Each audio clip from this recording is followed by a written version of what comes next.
What you're looking at there is a picture of smiling Ralph Bakshi. Early 70s, mid 70s, early 70s. Well on his way to producing a bunch of movies after his success with Fritz the Cat.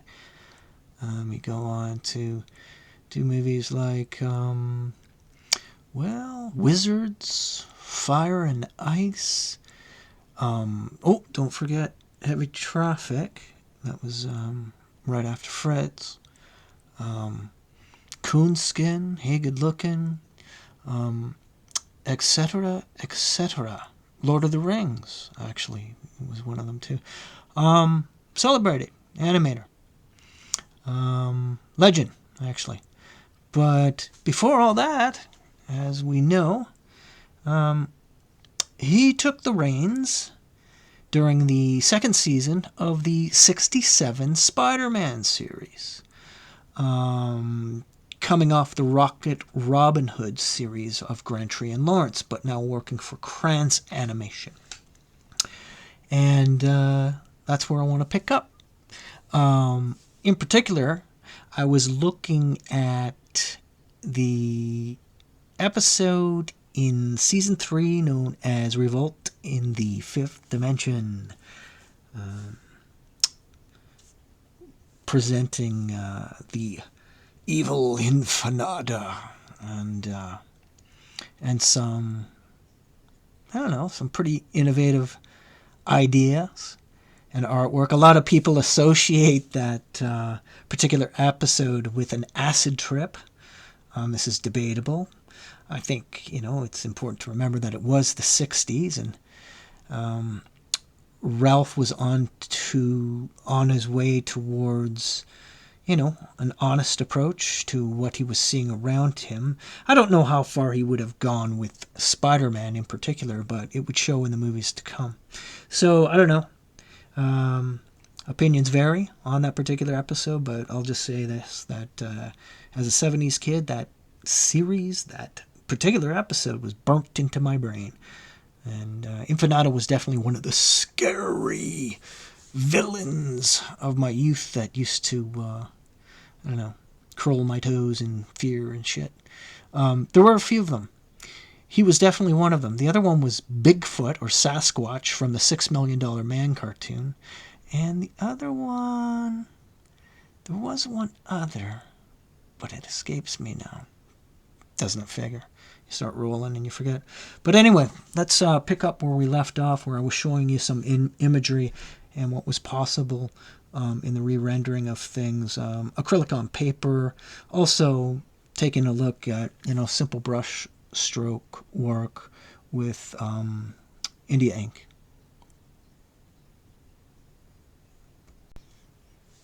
Yeah, before we get started, I just want to say that, this is part 2 of episode 5 of On the Board. This will be a shorter one.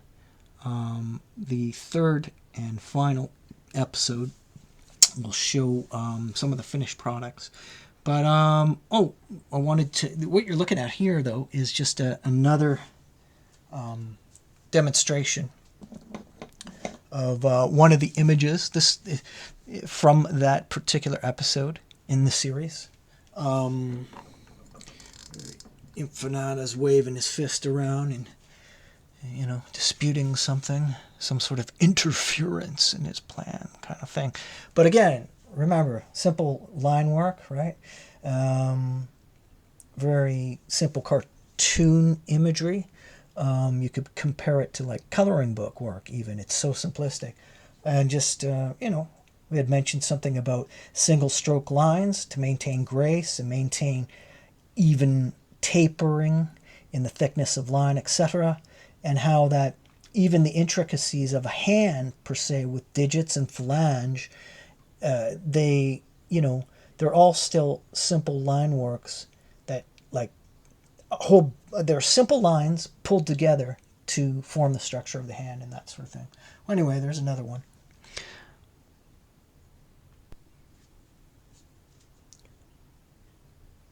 Also, folks, quick question. Just if anybody knows out there concerning those fucking wavy lines that are fucking working their way through this recording. If anyone out there knows why this happens and how you can prevent it, let me know. It's really fucking annoying. Anyway, all I know is it sometimes happens and it sometimes doesn't. It has nothing to do with lighting. I thought it was that. But anyway, moving on. You remember this image here.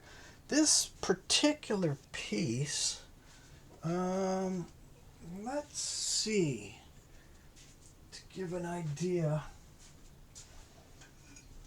that is, let's see here,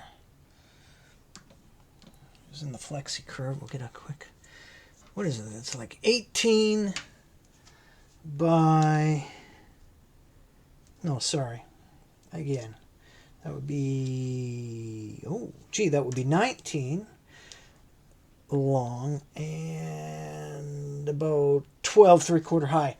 So it's pretty big, right? Now I had a problem. See, what I wanted to do is reduce these images to, you know, maybe an, what is it, 8.5 by 11 or 11.5 by 8 or whatever, you know, like binder size, right? So I could keep these, you know, the images in order in a, you know, in a book-like fashion, so I could flip through them at random, right? So make copies. I'll make copies of the original inks sometimes, and then I'll make copies of the colored versions, etc. But before I did all that, and before I could work with all that, I'd have to shrink this down, you see, and I had a problem right away, which led to something else. So I'd have to shrink it down, correct? Well, let's just see. I did end up doing that, but let's take a look at those. Yeah, so I did go ahead and shrink them down.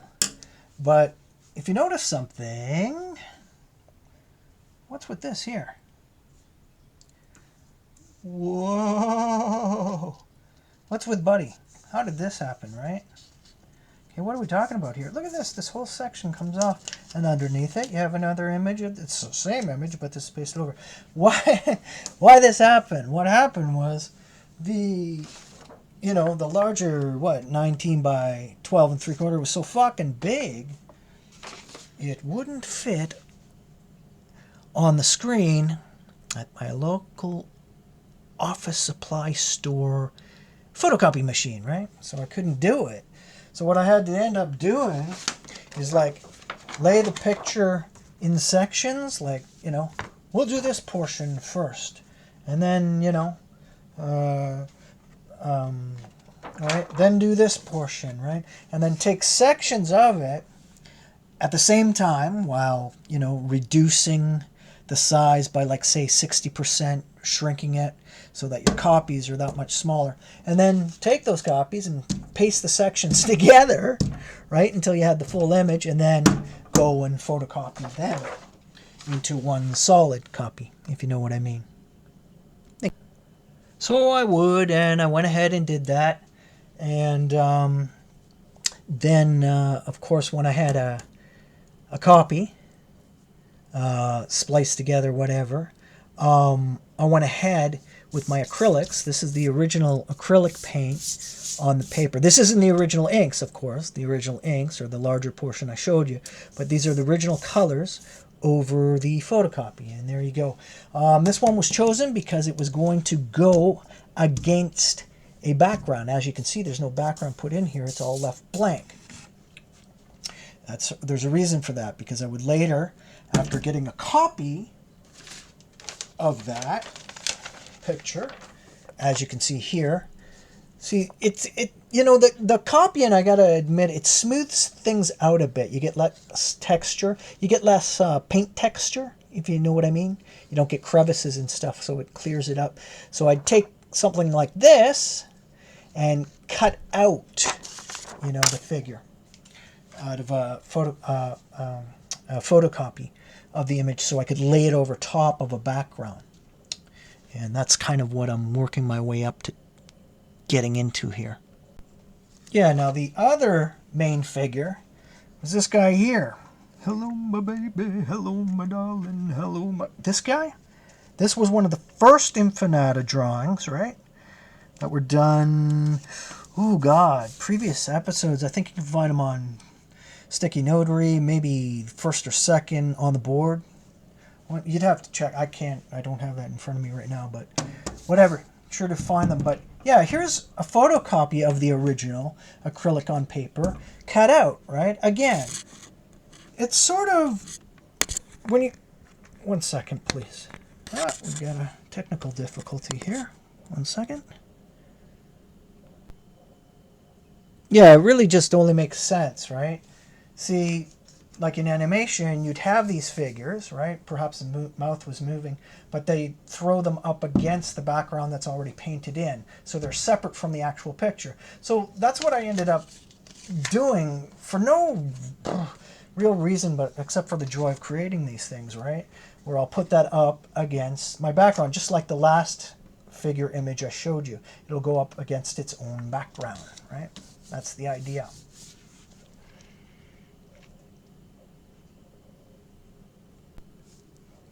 Now, when it comes to Ralph Bakshi and the 67 series, beginning in the second season and wrapping up in the third, you can't get into it, I'm sorry, without mentioning something else, another factor that people remember. No, I'm not talking about all that fantastic musical, the music they used in the background scores. Oh my God, that stuff's so great. But I'm also talking about the impact Ralph's collaborator and partner in crime, so to speak,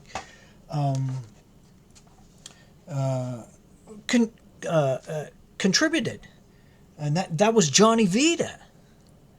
Johnny Vita was the guy that was in cahoots with Bakshi as they were trying to make their play. You see, Grantry and Lawrence was going bankrupt, and it was suggested, as I said before, that Bakshi swipe the bulk of the swinging animation that was already established by Grantry and Lawrence. What he ended up stealing was actually an entire episode from Rocket Robin Hood too, and it was called oh God, what was it called? It was okay. The Spider-Man version was called Revolt in the Fifth Dimension, but the other one was, I think it was Revolt in Dementia 5 or something like that. Dementia 5 or something like that. They just flipped some words around. And they took all the stuff from that Rocket Robin Hood one and applied Spider-Man to it once they started doing work for Crayons Animations. And so, there was a matter of getting across the border. Anyway, they put a warrant out for his arrest, if I've got this right, and Bakshi had to make it across the border to escape that. And he basically had told Johnny Vita, look, if they ask where I am, just tell them, I don't know where he is, this kind of thing. And, I guess the plan was to rendezvous later. I don't know if I don't even know if they saw that as a possibility. But they did end up getting together, but not before Johnny Vita gets pinched by the cops and they throw him in the can. And unfortunately for the cops, but fortunately for Johnny Vita, they couldn't keep him because they didn't have anything on him, right? It was Ralph they wanted. But Ralph, using Brooklyn's smarts and just a real desire to get work done. I mean, there's some things that Ralph figured out that I'd wonder about, and I'd say, like, how the hell do you think so quickly on your feet? And a lot of people can marvel at that, but I think that when you get an individual that's that passionate about what they're going to do, and plus, you forget what was waiting for him. His first shot at his own studio. Are you kidding? I'm sure he started thinking real quick. I just got to get back home to Brooklyn, get the fuck out of here, and, get things on the go. So he ended up doing that. But the contributions of Johnny Vita's backgrounds is one of the things that is still talked about today. You know, people love that shit, all the psychedelic backgrounds, whether it's through outer space or underground with the crazy architecture. And sometimes a lot of it, the skyscapes and stuff, were just blobs of paint smeared in certain ways, a lot of huge color morphs and like just wild stuff, really wild stuff. Really, you know, symbolic of the time too, I suppose. But you can't get around that without mentioning him. So I think it's time we take a look at some of that too. In paying tribute to Johnny Vita too, I decided to attack a couple of the backgrounds that really shook me up in that particular episode, Revolt in the Fifth Dimension.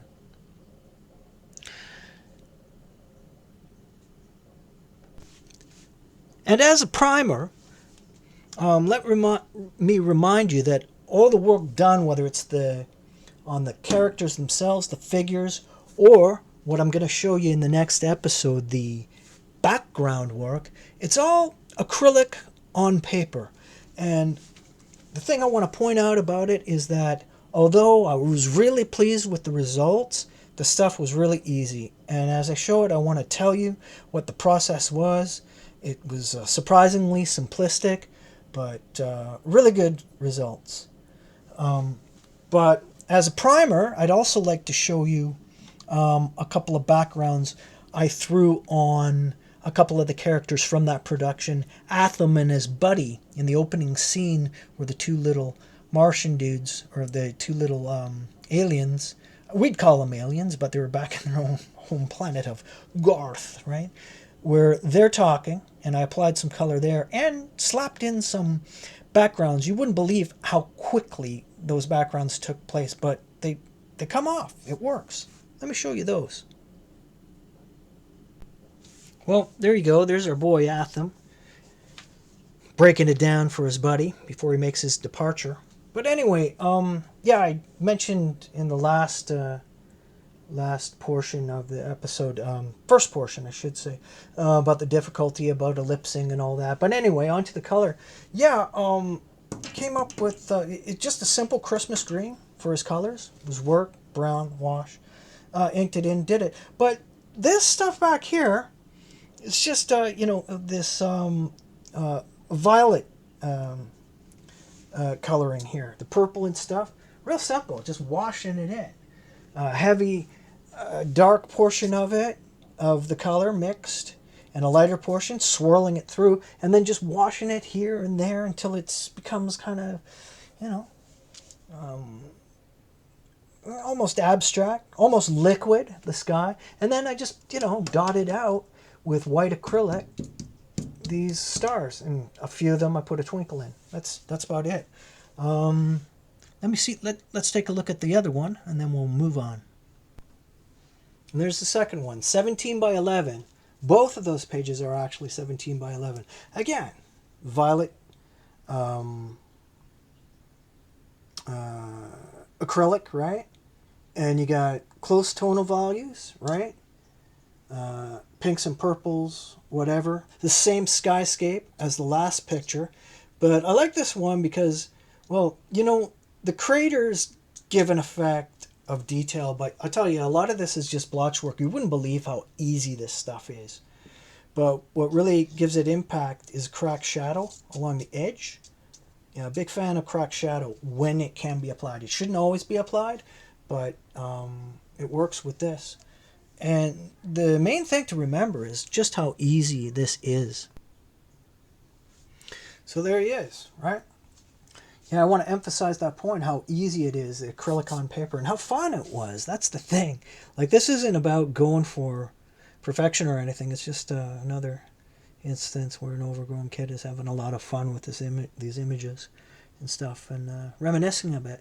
But in the next one, I'll show you these aren't dedications to Johnny Vita by any way. These are my own renditions, just on the fly. I think a lot of times when I'm going for the Moony surface or Mercury surface with the craters and stuff, one of the people that I start to think about is Wally Wood. He was big on that with his science fiction work. Or another example of that would be, Al Williamson, I guess, to a certain degree too, with the creators.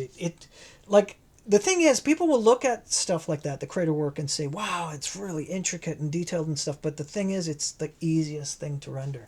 Anyway, I hope you'll check out the next one where I show you the two inspired background works to put Infinata on, as well as a couple of other things to wrap up this Revolt in the Fifth Dimension dedication, I guess you could call it. Thanks.